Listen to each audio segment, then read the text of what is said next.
Thanks for tuning in, and welcome to the Good Earth's weekly radio show, Another Day of Living, where the conversations are all about eating well, living well, and feeling good. And now, here's your host, Alex Litwack.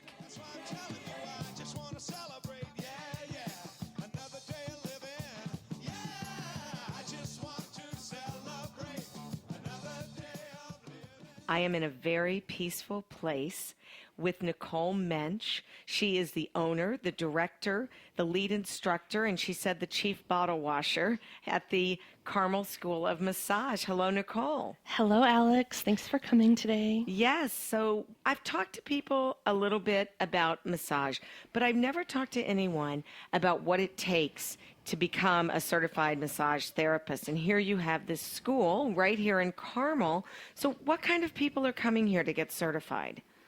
People are drawn to our school who are naturally healers, people who want to nurture other people.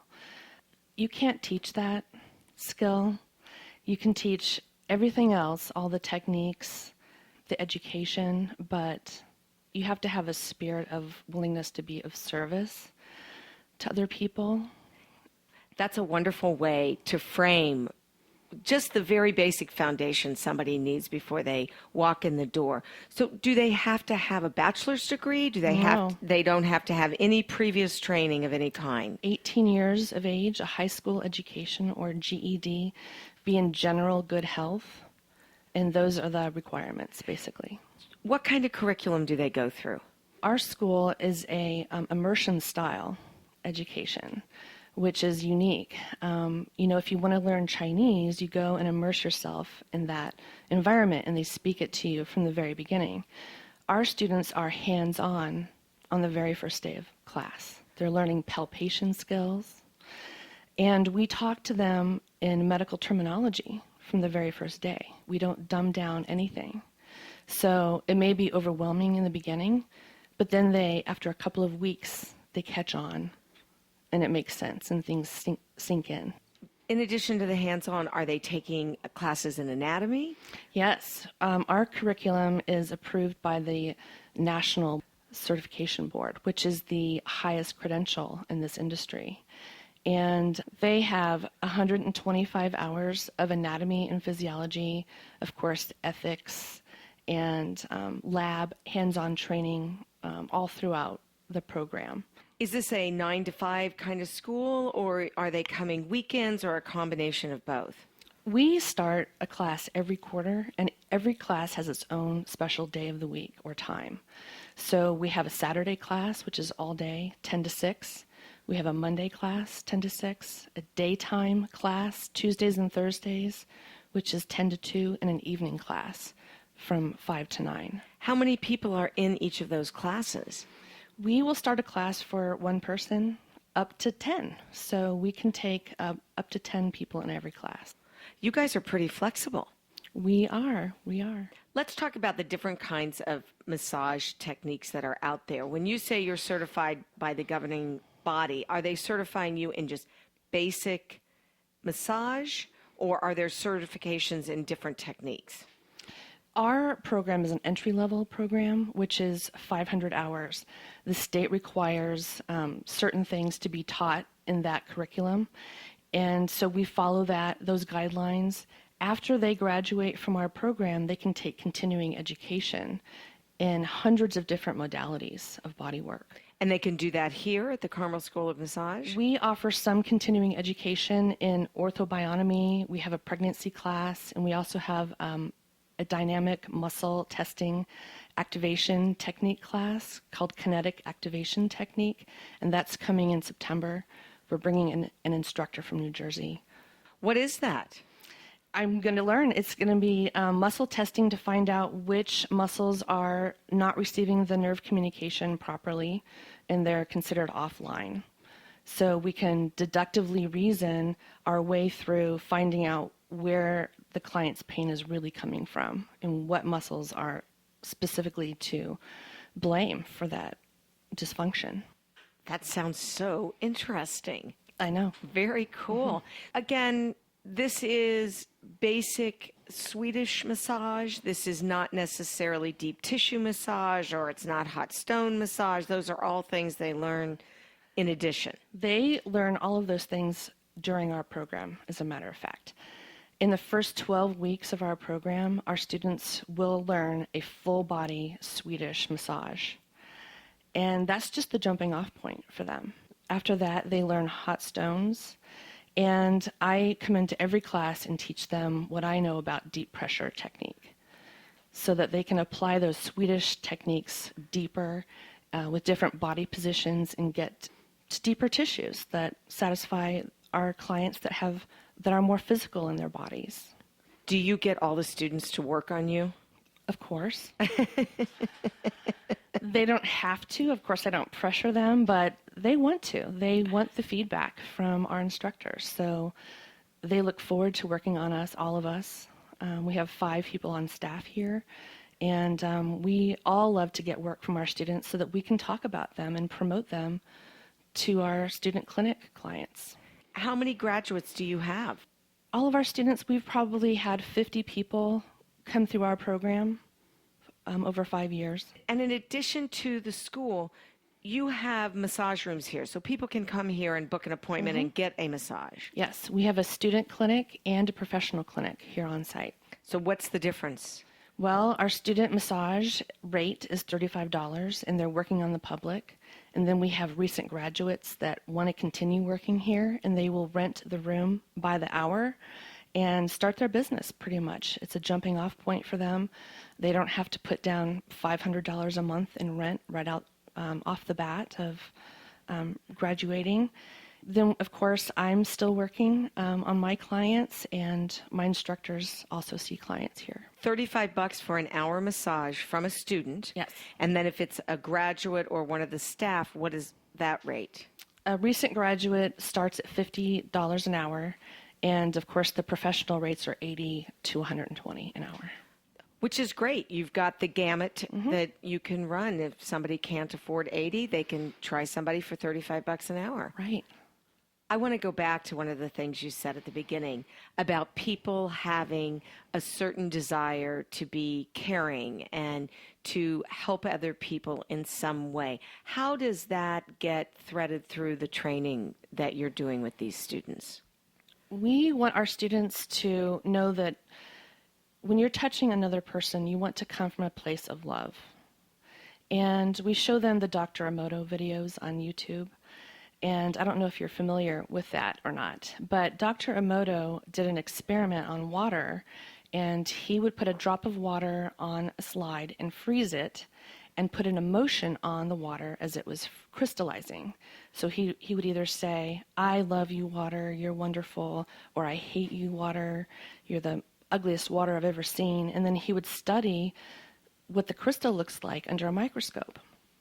And what he saw was the water that was loved had this beautiful, symmetrical, almost snowflake-like appearance. Very beautiful.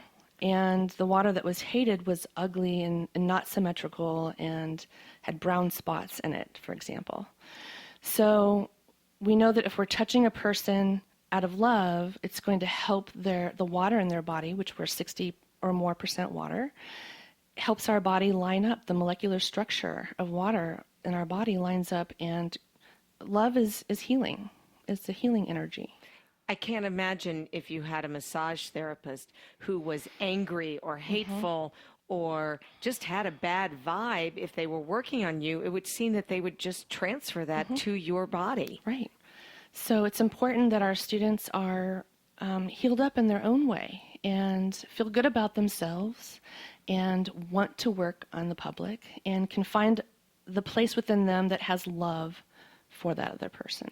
It's a wonderful philosophy to have, and it's a wonderful way to train your students. Thank you. If someone is interested in coming to the Carmel School of Massage as a student or getting a massage, what's your website? It is carmelschoolofmassage.com. carmelschoolofmassage.com. Well, I have loved being here today, and I feel really relaxed, even though I haven't had a massage. You should stay and get one, Alex. I'm thinking about it. Thank you, Nicole. It's great to meet you. Ain't nothing like the real thing, baby. It's the Good Earth's 45th year of providing organic foods, high-quality supplements, toxin-free body care products, therapeutic herbs, cooking spices, herbal teas, healthy shoes, and more. We've got over 20,000 items packed into a lively house in Broad Ripple, and our knowledgeable staff is here to help you find just what you need. We're open Monday through Saturday, 9 a.m. to 8 p.m., and Sundays, 11 a.m. to 6 p.m. And our website is good-earth.com.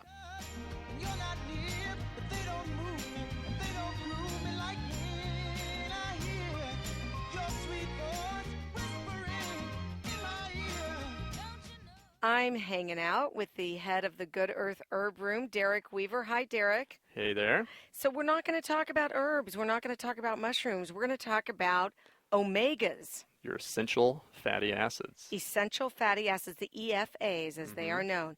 And we're going to talk about the main three, basically. Right, your 3, 6, and 9. That's what you always see advertised everywhere. It's the most common omegas that we know about. All right, the 3, 6s, and 9. So let's start with the lowest number, the 3s. Sure. In a nutshell, real quick, your essential fatty acids are essential because we cannot produce them ourselves. So that's something that we have to acquire in our diet for good health. So your 3, 6, and 9, only the 3 and the 6 are essential. First, omega-3 is the most essential. We get high amounts of your omega-6 in our daily lives. That can be your fryer grease, that can be your canola oils and all these different, things that we eat, your grains and things. Your grain-fed meat is rich in your omega-6s, which isn't always good. So we need to counterbalance that. You want to try to get a 1-to-1 ratio of omega-3 to omega-6 for good health. Now, your omega-3s can be found in things like your flax seeds, your fish oil, walnuts, pumpkin seeds, hemp seeds, chia seeds. So it's a good idea to get a variety of these things in your diet. What's the basic amount of omega-3s that the average adult needs? Well, it really depends on your diet. The more sugars, starches, and alcohols you consume, the more you need omega-3s in your diet. So the standard that most doctors will recommend typically is around 2,000 milligrams or 2 grams. I find this is way low of what most Americans actually need. Dr. Wallach, if you've ever listened to him, will recommend up to 9,000 milligrams a day. So, wow, is he like the Linus Pauling of omegas? No, I mean, he kind of bases things on 90 essential nutrients and looks at it from a different perspective. I don't always agree eye to eye with everything he says, but he has a lot of good points. And omegas, especially omega-3, is not something you're ever going to overdose on. Of course, if you're on certain medications, talk to your doctor and all that kind of stuff. But in general, worst possible outcome could be just a loose stool or something, or an oily stool. And that's not very common. I've actually never even heard of that really happening. So, I usually encourage people to do 4,000 to 6,000 milligrams, of a good quality emulsified fish oil. And emulsification is key. For those of you that don't know what emulsification is, your dish soap's a popular emulsifier. How do you get the grease out of the pans with just water? Well, you have to emulsify it. So your dish soap will grab one oil molecule and one water molecule and combine it and help get that out of there. So where water, your fish oil or flax oil, your omegas are oils. So to combine those, you either have to take an emulsified fish oil supplement or flax oil supplement, or take it with some kind of emulsifier like your lucuma powder or your soy lecithin. I found that even using a digestive enzyme that's rich in your lipase, your fat enzyme, is good at helping to break those oils down and be more assimilatable by the body. And is that the only way that those fish oils are really going to be assimilated? What if you just eat your fish oils with food that is rich in a good fat? So you're going to get some. I mean, it's definitely true that you will absorb them. However, most Americans aren't, they don't have the right amount of your stomach acid, the hydrochloric acid, to emulsify these things, conveniently. So if you're just taking a random fish oil supplement or flax oil supplement, or you're eating these things, you may be getting, and this is just a ballpark, it's going to be different for everybody, but 20 to 40% of the oils that you're consuming. So the rest of it's just running through the body, which isn't bad for you. You're still getting it in the tissues of the digestive tract, which can help keep you from being constipated. It might help still with some dry skin issues and things like that. But ultimately, omega-3s are used in every single cell of the body. I mean, they're good for your heart health. They're good for your eyes and your skin and your hair and your brain. You really have to get these oils in regular quantities. And really try to get a variety and keep, an emulsified or, keep your digestive system strong so you can break these oils down and assimilate them. There are some omega-3s that are sold with that digestive enzyme lipase with them. I actually wasn't aware of the enzyme being with it, but I know of some that actually have, that are emulsified, and those are the ones that I always recommend. You can get omega-3s as a capsule. Mm-hmm. You can get them as a liquid. Correct. And I think there are some that are almost pudding-like in their Absolutely. consistency. Yeah, so I'm pretty partial to one particular variety. It's the Barleans brand. They are actually really, really tasty, and I used to sample them to people, and they would just give me this gross face, like, you're trying to make me taste fish oil? What's wrong with you? I'm like, no, it's really good. Of course, nobody would believe me until they tried it, but there's ones that taste like key lime pie and pineapple and your orange creamsicle push pops that you had when you were a kid, and you would never know there was anything healthy to it, but they're sugar free, they're emulsified, and I've seen amazing differences in people in a short amount of time. Personally, I used to have really bad cracky poppy joints working at a factory when I was younger and doing the twisting motions, and really I'd climb stairs, and on every step my ankles and knees would pop. And within just a few days, I stopped popping and cracking using this particular brand of fish oil, and it was just that effective. So I've maintained it for 6-7 years now, and mental clarity's improved. I really can't even pop my joints if I try to. I can't crack my knuckles; they don't pop. Let's talk about some of those benefits that you mentioned. People have dry eye. Omega-3s can be extremely helpful for Yes. that. You're talking about joint health. Mm-hmm. What about overall systemic inflammation? So basically, your sugar, starches, and alcohols all metabolize as sugar in the mitochondria of the cell. And so in that process, it always creates a metabolic inflammation somewhere in the body. And so to counterbalance any type of inflammation like that, wherever it is, you have to offset it with your omega-3. I always use the example with people of the car engine. So if you run your car engine without motor oil in it, you're going to lock it up. You may not completely destroy it, but you're going to lock it up. It's not going to do its job. So that's the mitochondria in your cell. So if it doesn't have the oils to do its job, it's just going to freeze. It's going to lock all those toxins in there. It's not going to eliminate. So you really have to re-oil that cell to get it to absorb new nutrition and eliminate the old toxins, so you kind of get back up to optimal well-being. So it really is important to get it in on a regular basis, so you get it into all those cells, so you don't have the sore backs and the achy joints and the dry eyes, because a lot of people will just take it, here and there as they think about it. Well, if you take it ongoing for, 6 to 8 weeks, you'll notice improved nerve function, and eventually improved memory and focus. So you'll actually remember to take your fish oil all the time once you start, having improved benefits. Are you supposed to take the fish oil once a day, twice a day, 3 times a day? Do you have to spread it out? Different brands will suggest different things. I would say if you're really hurting, if you have a really sore back or you've been in an accident or something like that, I usually suggest people do 2 doses a day. Once you're feeling all right, if you're doing a maintenance dose kind of thing, it's not so bad just to, do it once a day. Omega-3s have 2 very distinct components, Yes. the EPA and the DHA. Yes. So let's talk about those benefits. So your EPA and DHA are the most common. You'll have people say, oh, you need a high DHA or a high EPA, something like that.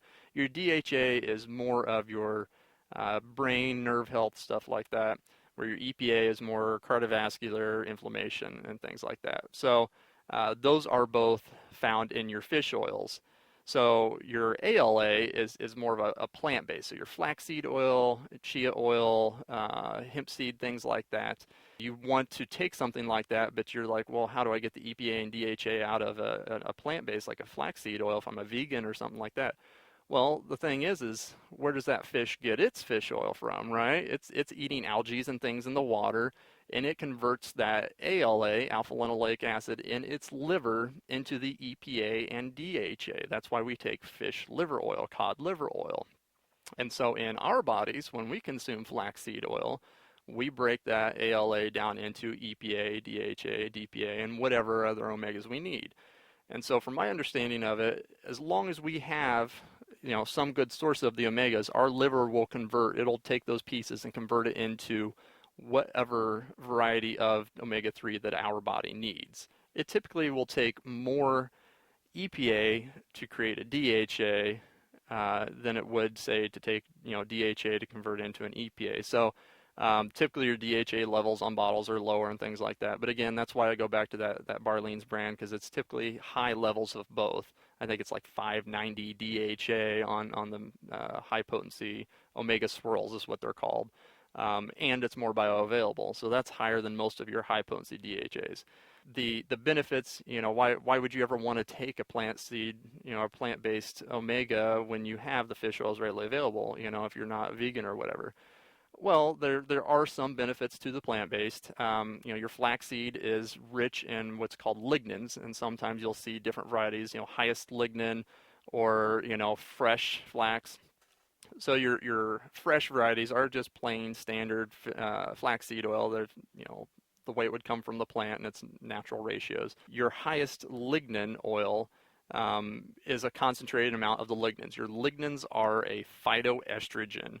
The phytoestrogens don't necessarily just produce estrogen in the body. They actually will balance out mood and hormones. So it's, don't be afraid of it just because it looks like it's an estrogen. If you're high in estrogen, it can actually balance you out and bring that down, perhaps even boost the testosterone a little bit. So it is great for men and women to take. It's great for everybody to achieve that hormonal balance if you are out of whack. And I find a lot of people on the standard American lifestyle are very commonly out of balance in their hormones because your sugar, starches, and alcohols deplete that stuff in the body. It really wears you down. So all in all, it's very important to get, a good healthy dose of especially omega-3 in your diet. You mentioned the word bioavailable. Are you saying that the plant-based omega-3s are just as bioavailable as the fish-based omega-3s? Again, as long as they're getting emulsified and getting absorbed by the body, yes. Now, if you're a standard American on the SAD diet, the standard American diet, your liver enzymes may not be up to par to be able to break down everything into the EPA and DHA as easily. So I will usually start those people off that have lots of inflammation, that have lots of toxicity in the bodies. I will start them off with a good fish oil. And then as they improve, as their health improves and they detox and their liver gets up to speed, a lot of times I'll recommend switching over to a flaxseed oil. But it kind of depends on what the individual likes, and what they need. If you're just to straight up take a plant-based oil and you've been on a strong meat eater all your life, you may not get the benefits that you would out of a fish oil. And what about algae? Algae is a great source. I'm a big advocate of plant source nutrients all the time anyways, because you're going to get more minerals and it's a great source of your calcium and a bunch of other things that are highly deficient in most Americans. But yeah, your algae does provide your omegas. It's at a much lesser amount, so you would have to take much more of it. So that's where we kind of got into eating the fish, because that's all they really eat all throughout the day. And so it's much more convenient for us to eat the fish oil. But yes, if you're a vegan, and that's a very good option to actually get a DHA straight from an algae. It's just at a much lesser dose. And what about krill? Basically, your fish oil is typically in a triglyceride form, 3 molecules. To be able to be absorbed into the cell, your body has to break it down into what's called a phospholipid form. That's 2 molecules, and that's the only way it can pass through the cell wall. So it takes a little more effort for the body to even still get the fish oil into the cells. But when you take a krill oil, it comes in a phospholipid form. So it's like readily available to the cells. So much, much, much more bioavailable, and it can even get through the blood-brain barrier. So it's great for brain function as well. The only real downfall with the krill, sustainability is something people bring up a lot. I mean, when you're taking out something that our fish are eating, and it's really at that spot in the food chain, it can become a problem. The amount of krill oil that you need to really get the omegas that you need for the day is insane. I tried that one time. I was taking, I think, 8 krill oil capsules a day just to get the minimum dosage of omega-3s. So, you're looking at spending like $80 on a good krill oil for every week or two kind of thing, which really isn't sustainable for our pockets either. So otherwise, for those people that really, really have severe absorption issues, the krill oil is a good thing to supplement it as well. Let's move on one more time to the omega-6s and then the omega-9s. I know that bad fats are sources of omega-6s, but there are other really good omega-6s. I usually categorize it as inflammatory 6s or non-inflammatory 6s. Your non-inflammatory 6s are like your GLA, CLA, and things like that. There's not really too many varieties outside of that, and they're all plant-based. So your safflower oil, your evening primrose oil, your borage oil, things like that. Your hemp seed is rich in non-inflammatory omega-6s as well. And so you do need some of those, but they're not as essential as your omega-3s in the American diet. A lot of women take omega-6s, the borage oil or the blackcurrant seed oil, just to help balance hormones. Absolutely. Yeah, and that's usually the biggest market for that. Guys need it as well, but it is a hormonal balance type of thing. And typically, women seem to be, struggling with the hormonal balance issue a little more than men. And the omega-9s are? So your oleic acid is not an essential fatty acid. It is a fatty acid, but it is something that our bodies can create itself. So really, if somebody's trying to say, 3, 6, and 9 in the, most balanced ratio and you're getting everything you need, most people only need omega-3s. That's the big one. So really focus on that. If you are having hormonal balance issues, get something, get a separate omega-6. Really, I push people towards hemp seed a lot because that has everything in the proper ratios. Your evening primrose oil is really key for a lot of women's good health. But, omega-3, omega-3, omega-3, that's the one you really want to focus on. All right, well, the magic number is 3. That's right. No doubt about it. Derek, if our listeners would like to know more than they've learned today about all of this information, you've got a website. What is it? HealYourDisease.com. And I do have all my upcoming classes listed on there under the Evening of Enlightenment tab. So you can go on there and read about what they're going to be about, find the dates, and even click on the links to get to Good Earth so you can sign up. As always, Derek, thank you for the terrific information and for being a part of the show. Thank you. Well, I can't be bothered with sorrow, and I can't be bothered with hate, no. I'm using up my time for feeling fine every day, yeah. That's our show. You can like us on Facebook, and remember that all of our shows are archived at anotherdayofliving.com. Thanks so much for tuning in. This is Alex Litwack. Have a great week. The happiest half hour of your day has been brought to you by the Good Earth Natural Food Company, keeping Indy healthy since 1971.